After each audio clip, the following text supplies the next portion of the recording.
Čo je sexualita?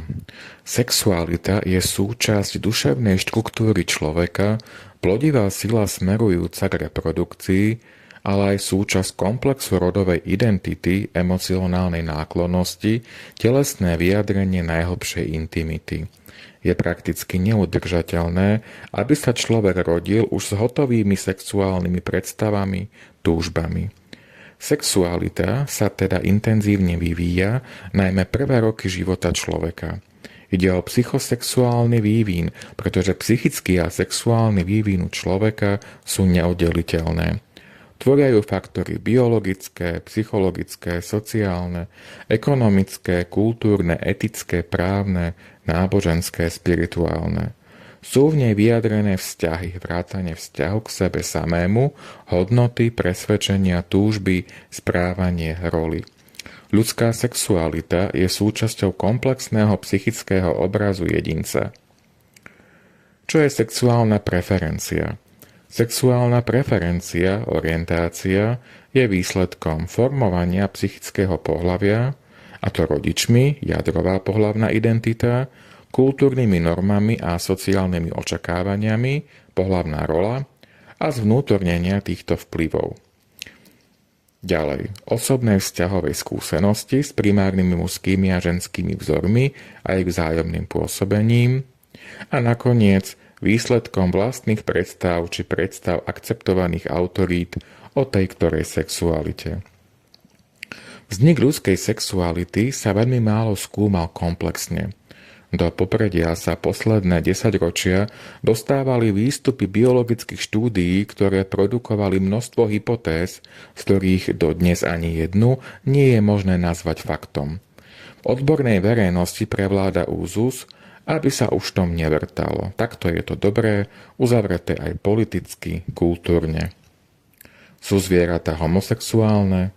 K homosexualite zvierat poviem toľko, že pri zvieratách môžeme hovoriť iba o ľudskej homosexualite, podobnom správaní, avšak nie sexuálnom, ale kopulačnom, rodičovskom správaní, alebo inej stratégii, ktorá pomáha napríklad vytvárať koaličné partnerstvá na zlepšenie reprodukčného úspechu. Má veľmi nízku heritabilitu. Pri zmene podmienok prostredia alebo zdravotného stavu sa zvieratá dokážu vrátiť k správaniu, ktoré my ako pozorovatelia môžeme nesprávne prirovnať k heterosexuálnemu. Keď už v tomto všetko máme jasno, tieto charakteristiky a zákonitosti vývinu sexuality vieme uplatniť pri každej jednej sexualite, či už homosexuálnej, bisexuálnej, transsexuálnej alebo parafilnej. Kde je pravda? Argumentuje sa tým, že keby psychosociálne teórie boli určujúce, štatisticky v populácii je prítomných podstatne viac homosexuálov ako len asi 4% alebo 6%. Aj pri transsexualite, rodovej inkongruencii a parafíliách zaznamenávam trend hovoriť najmä o biologických príčinách vzniku a okrajovo o tých psychosociálnych.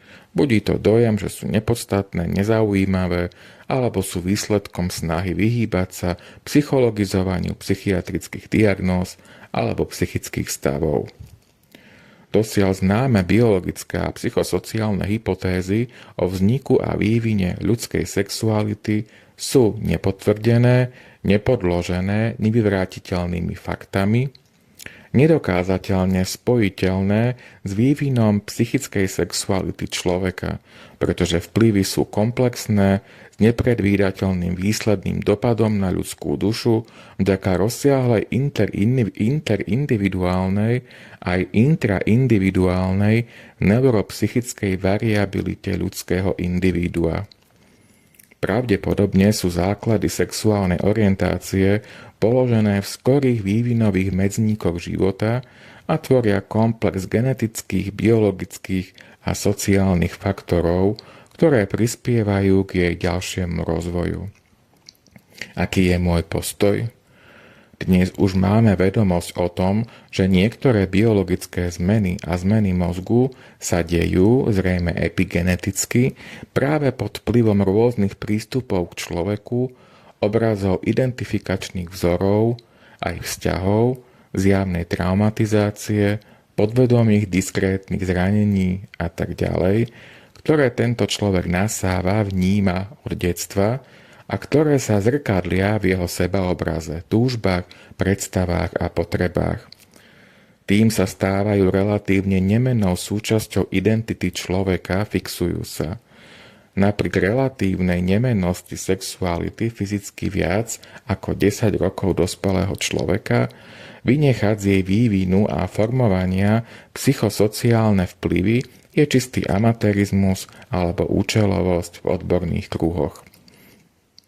Psychosociálne teórie formovania ľudskej sexuality neboli prekonané, boli len prekryté tými biologickými pod silným lobistickým tlakom.